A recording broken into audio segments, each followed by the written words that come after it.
آج ہم Max flu capsule اس کے بارے میں تفصیلاً گفتگو کریں گے۔ سب سے پہلے اس کا جنیرک فارمولہ دیکھ لیتے ہیں۔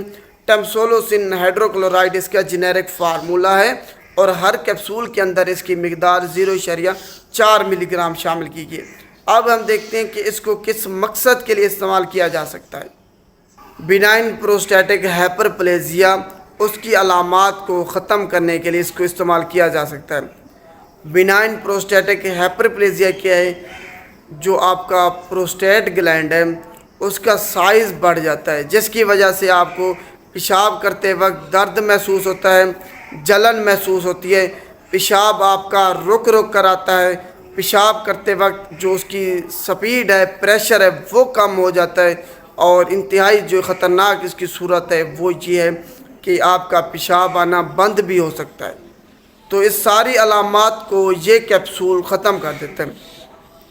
اب پروسٹیٹ گلینڈ پہ نظر ڈالتے ہیں کہ وہ کیا چیز ہے۔ پروسٹیٹ گلینڈ آپ کے جسم میں ایک اہم کردار ادا کرتا ہے۔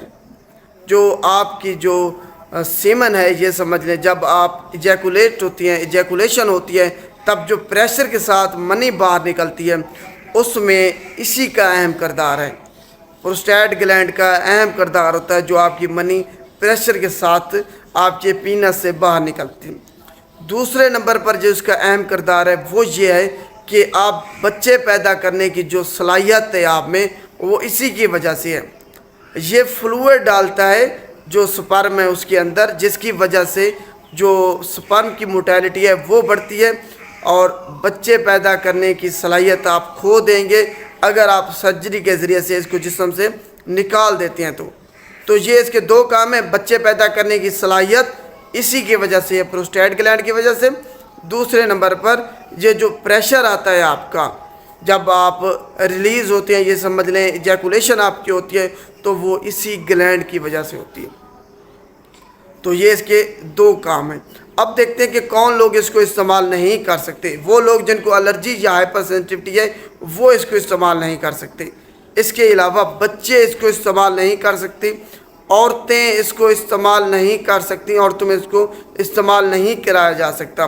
اس کے علاوہ وہ لوگ جن کو جگر کے بہت زیادہ مسائل ہیں وہ بھی اس کو استعمال نہیں کر سکتے۔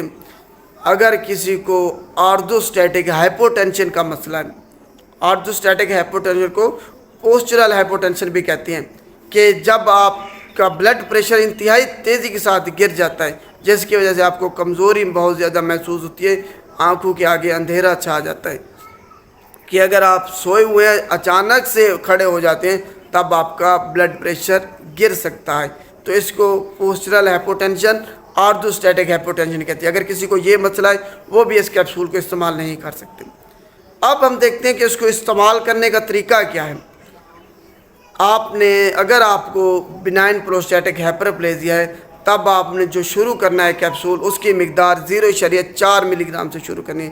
ہمیشہ ایک کیپسول آپ نے استعمال کرنا ہے کھانے کے 1 گھنٹے کے بعد یا آدھے گھنٹے کے بعد، رات کے کھانے کے آدھے گھنٹے کے بعد استعمال کر لیں، اور پھر روزانہ اسی ٹائم پہ آپ نے استعمال کرنا ہے۔ یہ نہیں اگر کہ آپ کبھی رات کو استعمال کر رہے ہیں کبھی دن کو، جب بھی آپ نے استعمال کرنا ہے اس کی جو وقت ہے مقرر ہو۔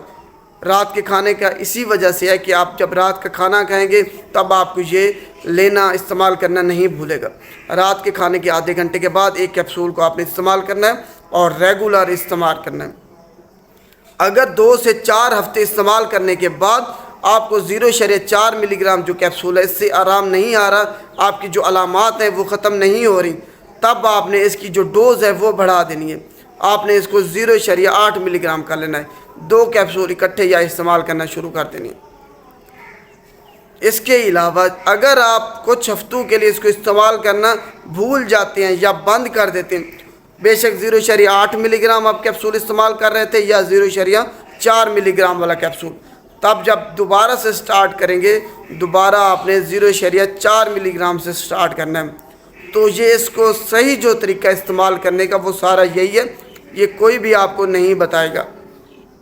ڈوز آپ کو میں نے بتا دی ہے کہ ایک کیپسول رات کے کھانے کے آدھے گھنٹے کے بعد آپ نے استعمال کرنا ہے اور روزانہ پھر اسی وقت آپ نے استعمال کرنا ہے۔ یہ انتہائی